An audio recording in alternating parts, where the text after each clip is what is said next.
Olá, queridos, tudo bem? Sejam muito bem-vindos aí a mais uma aula da nossa série Atos dos Apóstolos, né? Hoje vamos falar do capítulo 8, tá? É a sétima parte, né? A sétima mensagem, o sétimo estudo. Porém, estamos no capítulo 8 porque na parte 6 nós conseguimos fazer capítulos 6 e 7, né? E volta lá e assiste essa parte 6 que está muito especial, né? Assiste a série toda. Essa é a recomendação que a gente sempre faz. O livro de Atos é um livro extremamente ah, ímpar da Bíblia, né? Vamos dizer assim, é um livro único da Bíblia, tá? E relata coisas preciosíssimas que nós, né, a igreja, não podemos deixar de desfrutar e entender também. Amém? Então abre aí sua Bíblia no capítulo 8 do livro de Atos. Eu já quero te pedir aí, enquanto você abre, para que você curta esse vídeo, compartilhe aí nas suas redes sociais, no seu WhatsApp, para que outras pessoas possam receber essas aulas, né, de Atos, assim como as outras séries do canal, né? Você que já assistiu Apocalipse Now, né? Você compartilhe também essa série, né? Um momento tão difícil que nós temos vivido nessa pandemia aí e como faz sentido, né? Essa série para nós, o Apocalipse Now, assim como a série de Atos também, ok? Vamos lá? Esse capítulo 8 aí, né, só recapitulando, né, no capítulo 6 nós vimos a instituição dos diáconos, né, falamos um pouquinho da instituição dos diáconos, né, sobre a questão da imposição de mãos, né, e logo em seguida, aí, a partir do capítulo 7 só voltando aqui um pouquinho para a gente poder nos situarmos aqui, né?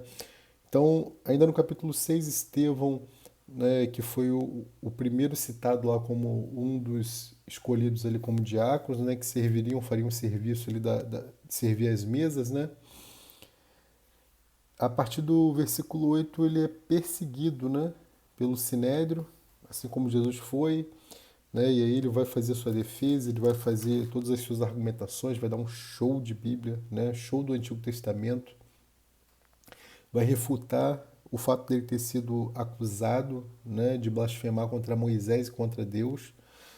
Ele refuta isso, né, que está lá no versículo 11 do capítulo 6, né, que foram subornados, as pessoas foram subornadas para dizer que ele estava blasfemando contra Moisés e contra Deus. Ele vai refutar isso veementemente, de uma maneira linda. Depois você pode ler todo o capítulo 7, assiste a mensagem lá que você vai ver. Quem já assistiu está por dentro do que eu estou falando. E aí a gente vai falar da morte dele, mas não é uma morte que a gente fica chateado, pelo contrário, é uma morte que a gente fica enaltecido. Né? Como assim, Rafael? Como é que alguém pode ficar enaltecido pela morte de alguém?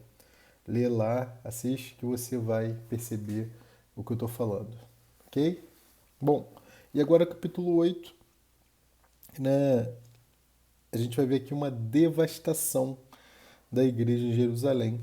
Né? A perseguição aumenta, como eu falei, a coisa, né, começa a esquentar muito e acaba havendo aí também uma dispersão dos discípulos. Só que aqui nesse capítulo 8 a gente vai destacar um segundo diácono ali, né, do capítulo 6, que é Filipe.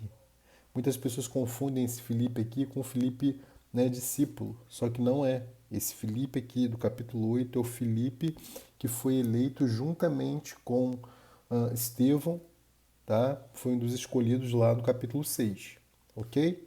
Então esses diáconos aqui não estavam para brincadeira não, né?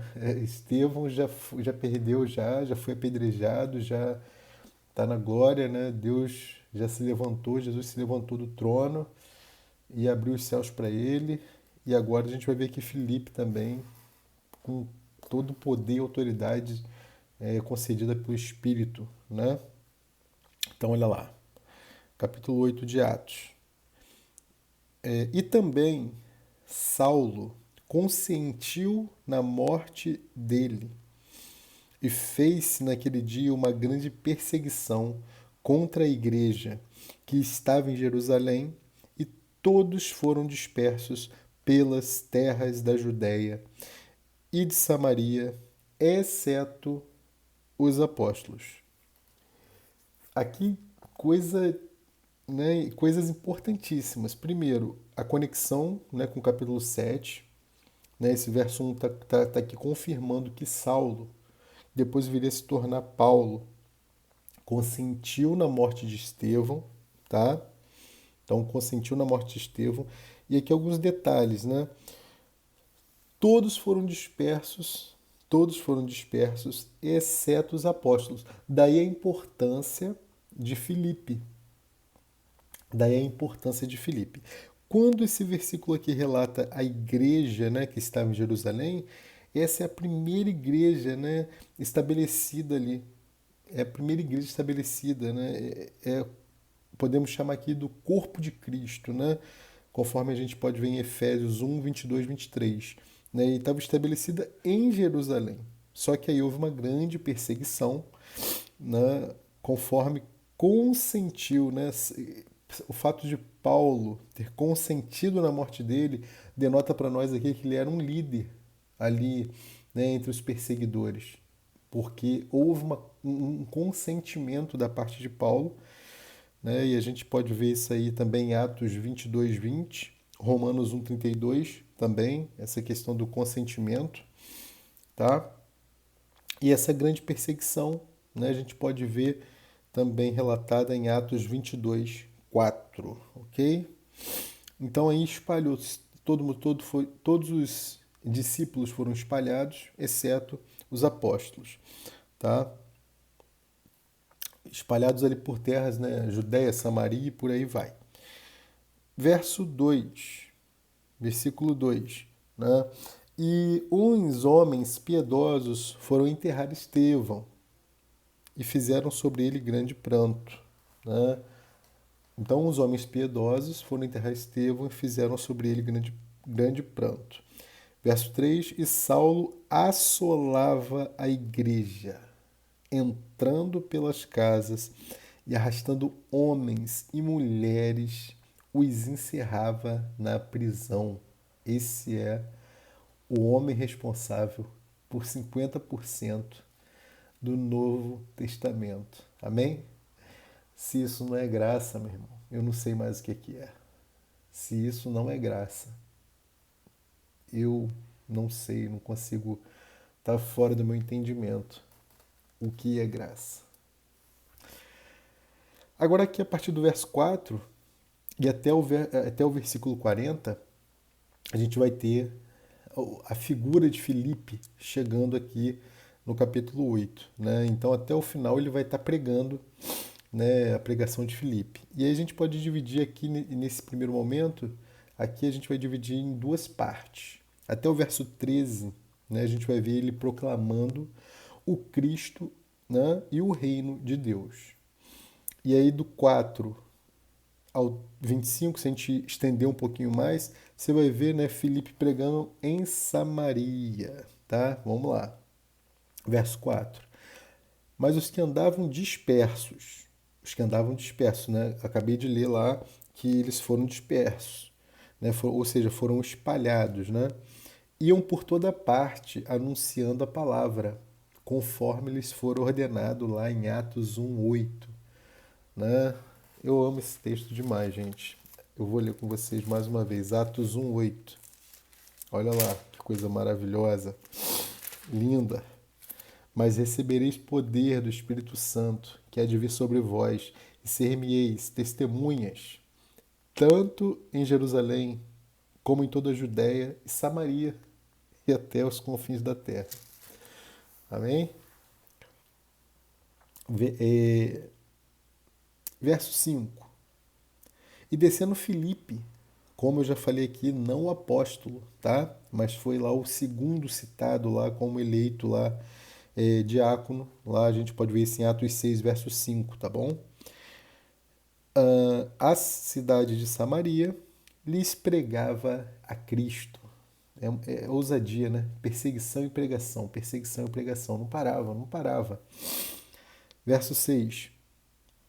E as multidões unanimemente prestavam atenção ao que Filipe dizia, porque ouviam e viam os sinais que ele fazia. E aqui percebam, né, no ato da imposição de mãos dos apóstolos, eles passam também, como os apóstolos, a serem um com o Espírito Santo. Então, naquela questão econômica, né, do agir do Espírito para exercer do ministério, tanto quanto a questão essencial, né, lá de João 20, quando Jesus sopra o Espírito sobre eles. Tá? Então, essencialmente, eles tinham um espírito interior e para o exterior, para exercer a economia de Deus, o dispensar de Deus sobre os homens, eles também tinham um espírito. É por isso que as pessoas os ouviam. Não é pelo nosso muito falar, não é pela nossa inteligência, pela nossa capacidade, né?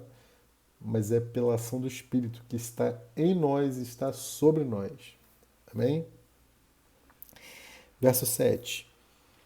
Pois que os espíritos imundos saíam de muitos que os tinham, né, clamando em alta voz, e muitos paralíticos e coxos eram curados.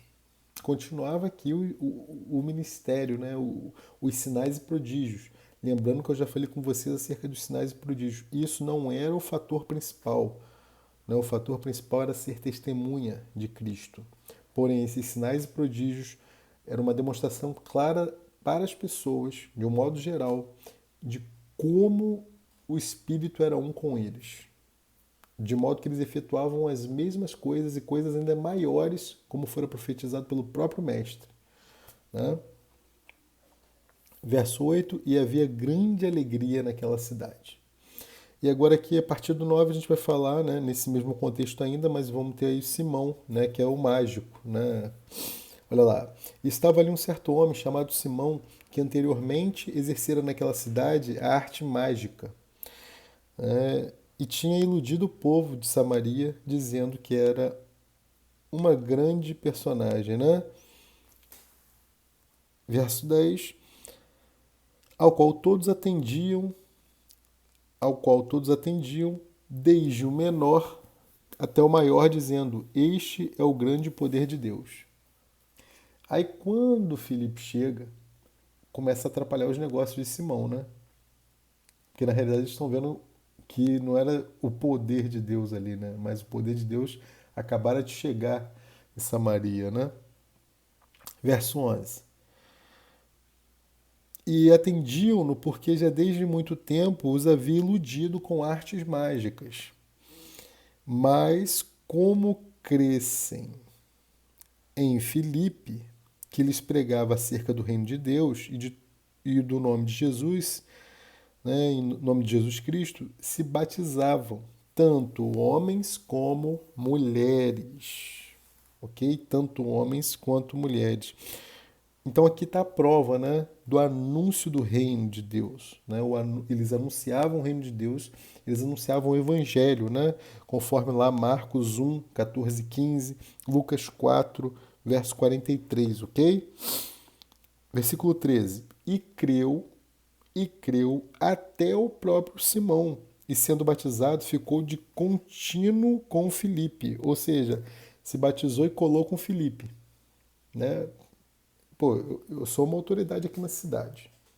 Tô fazendo mágica aqui, a galera vem na minha e eu recebo meu dinheirinho aqui. Agora vem esse cara. Eu criei, eu acreditei, eu me converti. Eu aceitei essa palavra, mas agora eu tenho que andar com ele, né, para ver como é que funciona. Era mais ou menos isso, né? Porque é claro aqui no versículo 13 que ele creu, até o próprio Simão creu e foi batizado. Né? E sendo batizado, ficou de contínuo com Filipe e, vendo os sinais e as grandes maravilhas que se faziam, estava atônito. Não estava acreditando, né? Um ilusionista, um mágico agora, né? Que provavelmente provavelmente não tinha os seus ganhos ali acerca daquilo que ele fazia.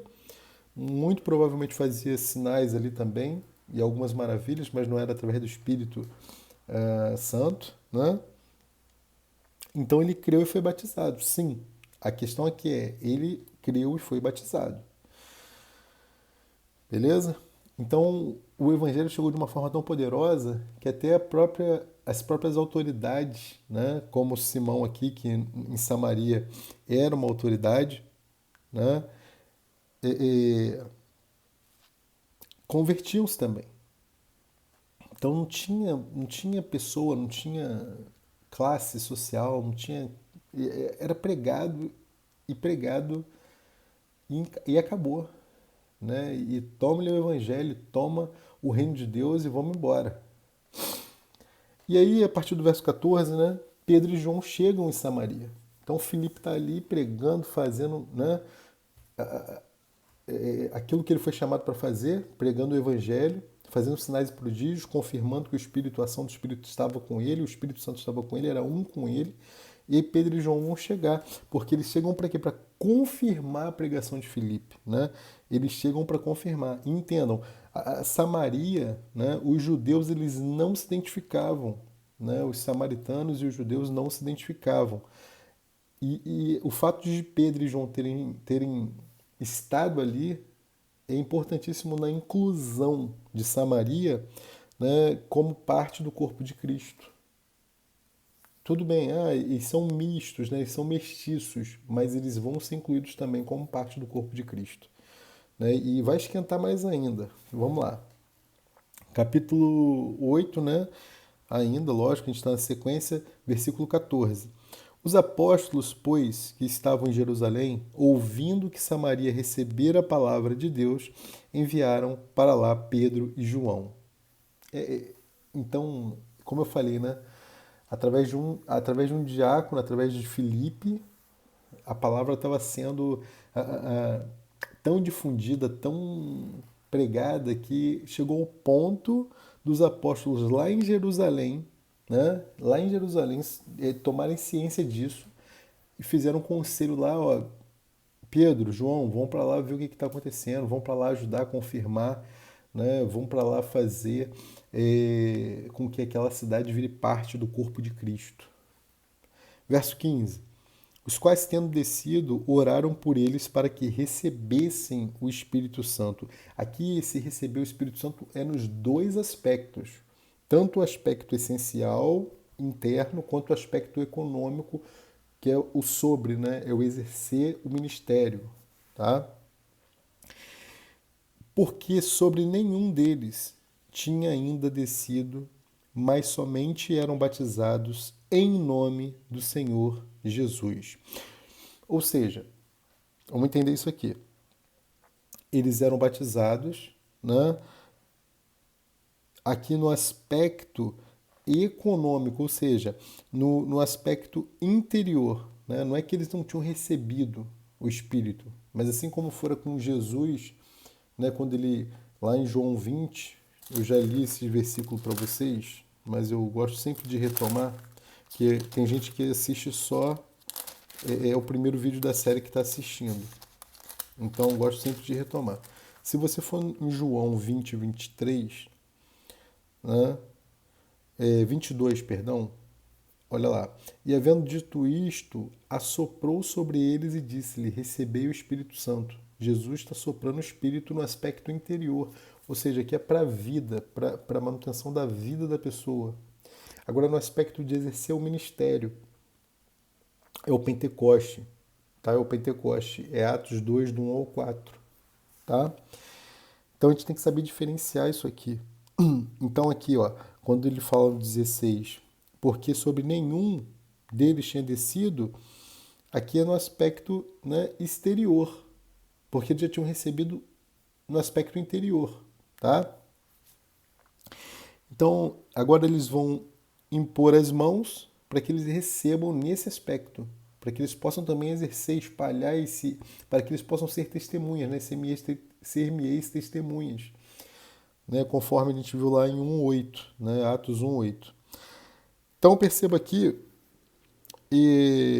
nesse 16 ele está falando do aspecto, novamente, aspecto econômico, ou seja, aspecto exterior, certo?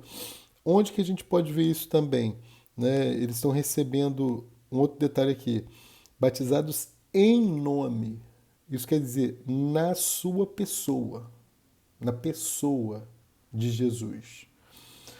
Interessante é que lá em Mateus 28, 19, o próprio Cristo fala para batizar em nome do Pai, do Filho e do Espírito Santo. Mas aqui na prática, em alguns outros versículos que a gente vai ver mais para frente, estão sendo batizados em nome do Senhor Jesus. Né? Isso não tem problema nenhum aqui, porque é uma equivalência. Né? Ser batizado no nome de Jesus, é a mesma coisa que ser batizado no nome do Pai, Filho e Espírito Santo. Só você olhar lá 1 Coríntios 6, 17, ok? No nome. E isso é algo poderosíssimo, né? Continuando, gente. Verso 17. Então lhes impuseram, né, as mãos. Então Pedro e João impuseram as mãos, assim como eles impuseram nos próprios diáconos que foram ali nomeados, né? E receberam o Espírito Santo. Né? Essa imposição de mãos nós falamos, né? Está lá em 1 Timóteo 4,14. Depois você olha lá. Verso 18. Agora olha Simão agora. Aquele mesmo que foi batizado e recebeu, né? Ele creu e foi batizado lá no verso 13. Olha Simão. E Simão, né? E Simão, vendo que pela imposição das mãos dos apóstolos era dado o Espírito Santo, lhes ofereceu dinheiro. Então, para ele aqui, ainda era acerca do dinheiro. Ele visava o dinheiro, ele visava o lucro. Né? E aí, verso 19, dizendo: dai-me também a mim esse poder, para que aquele sobre quem eu puser as mãos receba o Espírito Santo. Mas aí vem Pedro, né? Verso 20. Mas disse-lhe Pedro: o teu dinheiro seja contigo para a perdição, pois cuidaste que o dom de Deus se alcança por dinheiro. Lembrando que essa perdição aqui não é eterna, tá? Mas é uma punição, conforme a gente já falou, e a gente pode ver isso claramente lá em Hebreus 10, 39, tá bom? Hebreus 10, 39. Aqui, Simão, ele creu e foi batizado. Então, essa perdição aqui que Pedro está se referindo é a perdição, né, de Hebreus 10, 39, depois você olha lá, tá? Verso 21. Tu não tens parte nem sorte. Algumas traduções vão dizer assim, tu não tens parte nem porção, tá? Nesta palavra, nesta questão, porque o teu coração não é reto diante de Deus. Quando ele fala assim, ó, no 21, tu não tens parte nem sorte nesta, ele está se referindo ao quê, gente? Ele está se referindo ao dom de Deus, lá do versículo 20, do versículo anterior, tá bom? Capítulo 20, versículo 22, perdão. Arrepende-te, pois, dessa tua iniquidade. Arrepende-te, pois, dessa tua iniquidade. Como eu sempre falo, né? Pauzinho agora, hoje para beber água, né? Não é café, não. Café eu já bebi. Quando ele fala aqui, ó, arrepende-te, pois, dessa tua iniquidade, a iniquidade é algo que ele está querendo fazer para Deus, mas que Deus não está participando. Tá? Algo que ele quer fazer para Deus, mas que não tem a participação de Deus. E ora a Deus para que porventura te seja perdoado o pensamento do teu coração. 23. Pois vejo que estás em fel de amargura e em laço de iniquidade. Ou seja, eu vejo que você está querendo praticar coisas, né, porque tu está amargurado, porque, né, você está próximo de cometer iniquidade, né? Você está caindo no laço da iniquidade, querendo fazer, né? Ele provavelmente que começaria a iludir as pessoas novamente, é o fato dele ser mágico, e falando que as coisas que ele fazia era através do Espírito. Então você não pode atribuir a Deus, né, algo que você diz que está fazendo para ele e que na realidade não está. Ok?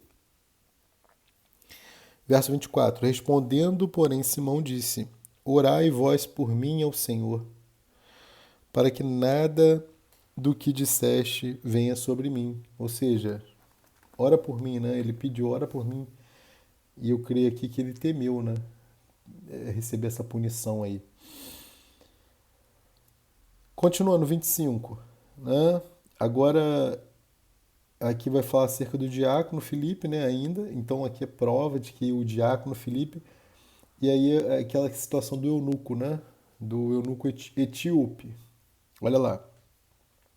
Tendo eles, pois, testificado, né, e falado da palavra do Senhor, voltaram para Jerusalém. Então, Pedro e João voltaram, testificaram, impuseram as mãos e voltaram para Jerusalém, né, e em muitas aldeias dos samaritanos anunciaram o evangelho. Então, no caminho da volta, eles vão voltando e anunciando, né? Lembrando que esse testificado aqui é dar testemunho e ensinar. Testificar é dar testemunho e ensinar, tá? Agora, a partir do 26 aqui, né, versículo 26 até o 39, é o diácono Filipe com o etíope. E olha que coisa linda. E o anjo do Senhor falou a Filipe, dizendo: Levanta-te e vai para o lado sul, né, vai para o lado do sul, ao caminho que desce de Jerusalém para Gaza, que está deserta. Olha que coisa, né? Mandar ir para um lugar deserto, né? O Espírito, o anjo do Senhor, né, manda ir para um lugar deserto. Verso 27. E levantou-se e foi, e eis que um homem etíope, eunuco, mordomo-mor de Candace, né? Candace, rainha dos etíopes, o qual era superintendente de todos os seus tesouros e tinha ido a Jerusalém para a adoração. Aqui, se ele foi para a adoração, é porque ele estava buscando Deus. Né? Se ele vai para Jerusalém, né, para a adoração, é porque ele estava afim, né? Ele estava buscando a Deus. Tá? Alguns outros detalhes aqui para vocês. É, esse etíope aqui, né, quando a gente fala da Etiópia, né, Etiópia é Cuxi, conforme a gente pode ver lá em Isaías 18, verso 1. Né, foram originados lá em Noé, né, através dos filhos de Cã, né, Cã, Sem e Jafé.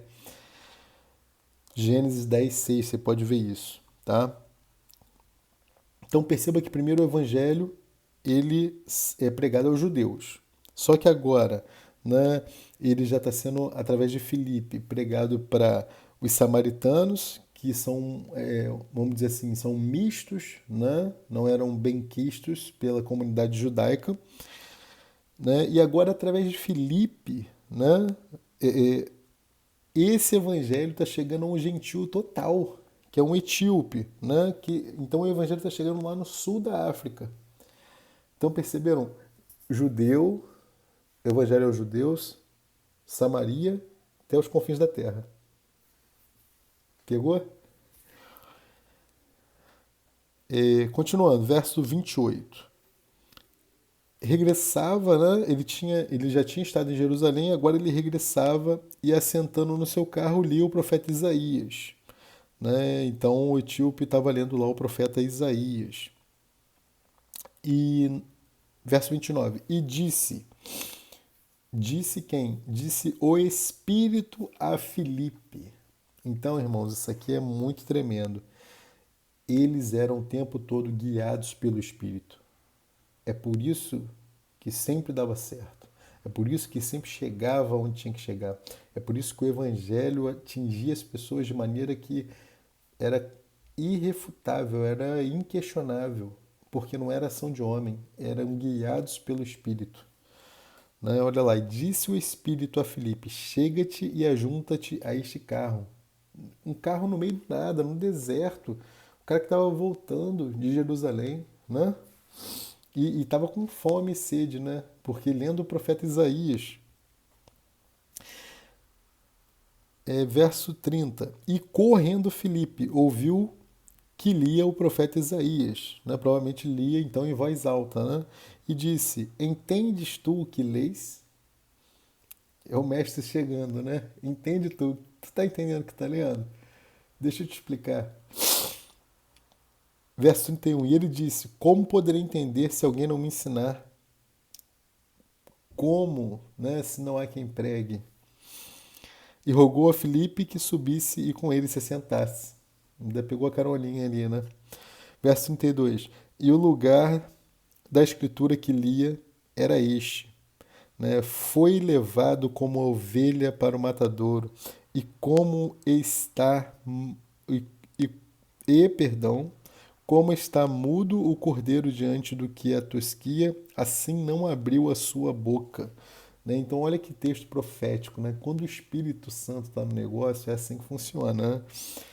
Um texto de redenção, né? Um texto providencial do Espírito Santo. E aí a deixa que Filipe precisava, né, para entrar com tudo. Olha lá, verso 33. Na sua humilhação foi tirado o seu julgamento, e quem contará a sua geração? Porque a sua vida é tirada da terra. E respondendo o eunuco a Filipe disse: Rogo-te, de quem diz isto o profeta?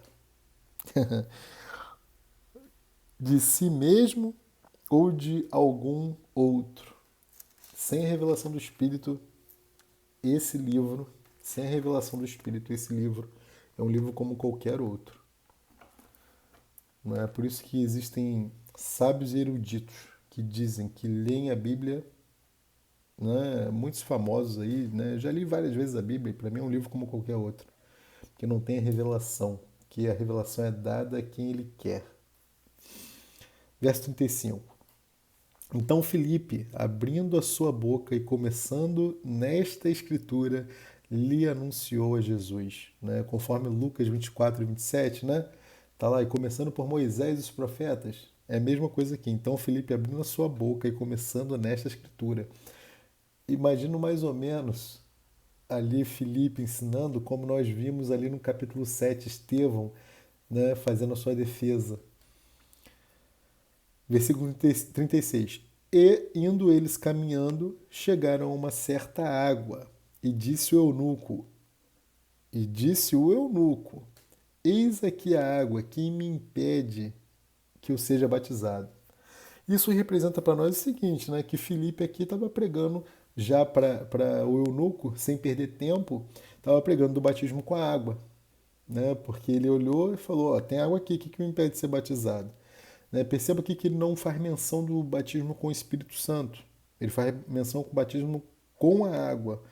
Né? O que é esse batismo com a água? É a afirmação dos crentes, tá? É a afirmação dos crentes no que se refere à realidade do Espírito.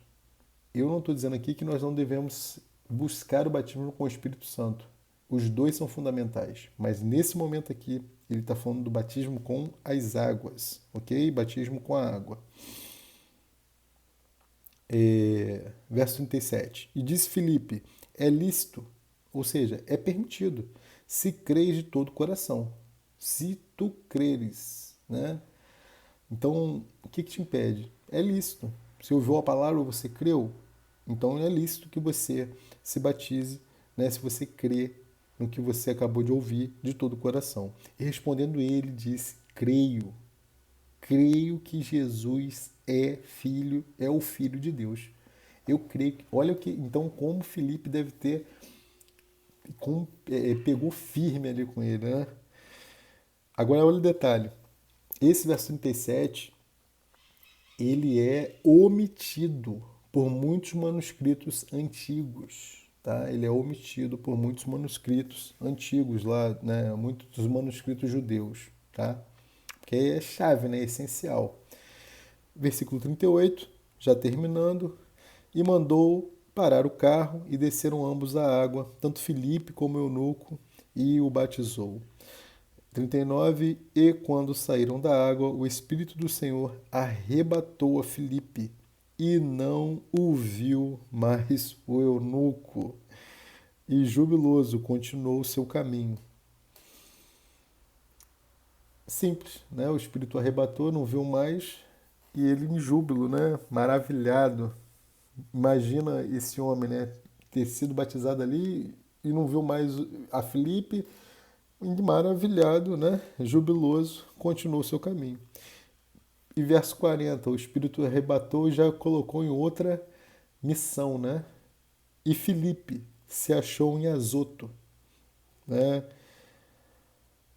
E indo, passando, anunciava o evangelho em todas as cidades, até que chegou a Cesareia. Então aqui ele foi pregando, né? Passando ali pelas cidadezinhas ali, né? Pelos bairros, vamos dizer assim, e ele foi pregando em todas as cidades, até que chegou, né? E pregou em Cesareia também. Então, que coisa maravilhosa, né? Um diácono, o segundo que a gente estuda, estudamos Estevão, que é indescritível, e hoje mais um aí, Filipe, tremendo, poderoso, e eu espero que você tenha sido abençoado demais com esse estudo de hoje, e se segura na cadeira para a próxima aula da série, porque a gente vai começar a falar da conversão de Saulo, ok? Fique com Deus, que Deus te abençoe grandemente. Mais uma vez, né, curta, por favor, esse vídeo, compartilhe, né, e até a próxima. Tchau, tchau.